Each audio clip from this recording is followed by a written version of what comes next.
Hey, Rob here at the Rack Shop, and today we are working on a 2020 Toyota Tacoma.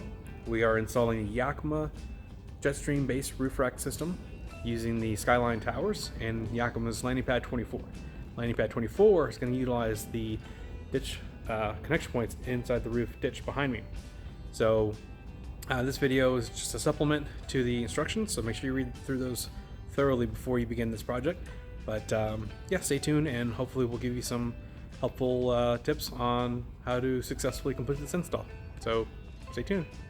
Okay, so we've removed one side of the ditch trim, and that's pretty easy to do, but while it's flipped over, you can see there is an adhesive portion towards the front, and here that's just going to clip down on the clip down on the front.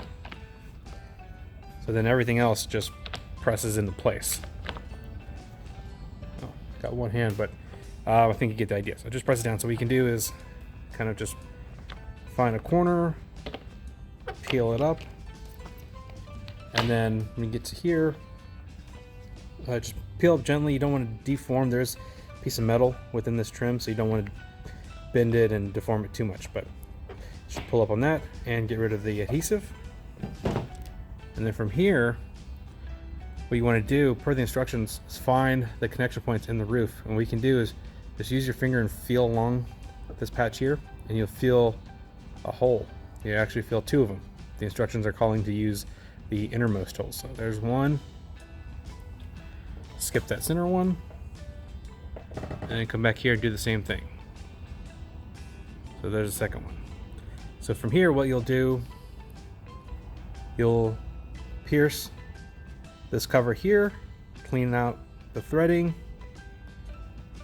thread this down to where it's in the vertical position, and that's going to help you puncture or mark the trim so you can drill it or hole punch it and have a gateway to get down to the threaded connection point. So yeah, I'm going to need both hands now, so I'm going to put the camera down, but stay tuned for the next step. Okay, so what we've done here is, with the trim removed, cleared out the hole, and then with tape on the vehicle, mark off the center of the hole, the connection point that's underneath the trim. Do that for the front and for the rear.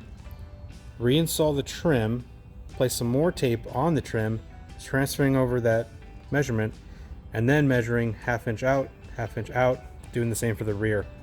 What we're going to do with this, these markings, remove the trim, and on the underside we're going to cut away the filler, the rest of the trim. Pull this back up so you can see.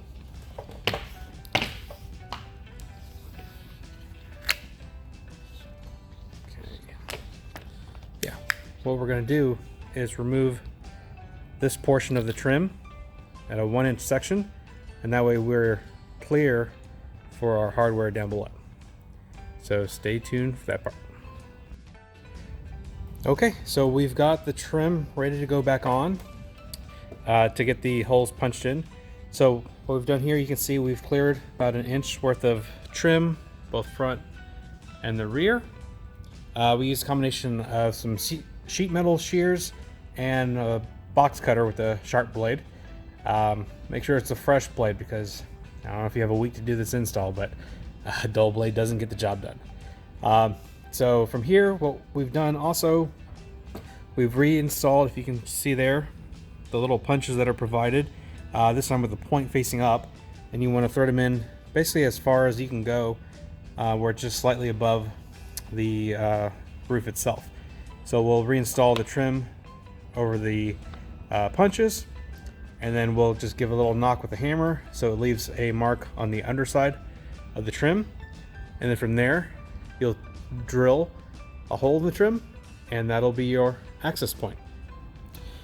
So we'll show you that finished product here in just a moment. Okie dokie, so we've got the holes punched in, and I don't know if you can see, but you see the threading? Yeah, perfect hole alignment, front and back. So from here, what you're going to do is take the silicone that's provided fill around the hole underneath the trim before you put the trim back on. Add your silicone, and then go ahead and add the landing pad 24 base plates. So yeah, that's pretty much it from here. You would repeat the same process for the other side, and then after you have the landing pad 24s installed, then you can add on your bars and tower combo. Or if you're doing a platform, this also works with the Yakima lock and load platform. So here is the final step as far as the landing pad 24 goes, or the end result I should say. So here we've installed the front landing pad and also the rear landing pad on both driver and passenger side. So this system is actually a really great install. Those little punches that provided let you have a very accurate markings and with a very precise hole, so it's a real clean install. So even if you were to take these off, there's a small hole which you could probably run a bolt down to help plug it up and not be too noticeable. But as far as this goes, there are covers that come with the landing pad set, so you can put a cap here, and that way with your bar or platform removed, you can put a cap on, keep dirt and debris out, and give it a nice cleaner look. And that way it's ready to go for when you need the rack. So you can take off the cap, drop back in your towers, and then be ready to rock and roll. Okay, so that is the landing pad 24 on the Toyota Tacoma. I believe that runs from 05 to the current, as of now, 2022 Tacoma. So if you have any questions, reach out to us, hello@therackshop.com, or visit our website, therackshop.com, or come by our shop.